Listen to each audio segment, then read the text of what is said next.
আগে এই ভিডিওটা দেখো। দেখতে পারি যে এনএসআইডিসিএল যেভাবে আন্তরিকতার সহিত কাজ করা উচিত ছিল অধ্যক্ষ মহোদয়, টাকা শাখা সত্ত্বেও ওনারা কিন্তু সেইভাবে কাজ করছেন না।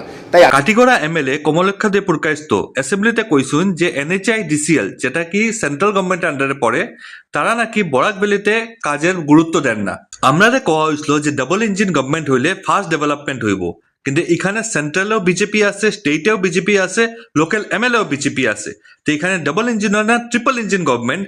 কিন্তু এখানে একটা প্রশ্ন আই গেল যে এনএচআইডিসিএল যেটা সেন্ট্রাল গভর্নমেন্টের আন্ডারে পড়ে, তারাও যদি কাজ করতে না করে, তে ডাবল ইঞ্জিন না ট্রিপল ইঞ্জিনের গভর্নমেন্ট দিয়ে কিতা হওয়ার? আমরা গভর্নমেন্টে ফান্ড স্যাংশন করে, গভর্নমেন্টে কাজ অ্যালট করে, কিন্তু যখন গভর্নমেন্ট এজেন্সি বা গভর্নমেন্ট কোম্পানি কাজ পালামতে করতে না করে দেয়, তখন ওই কোম্পানি বা এজেন্সির প্রশ্ন কে করবো?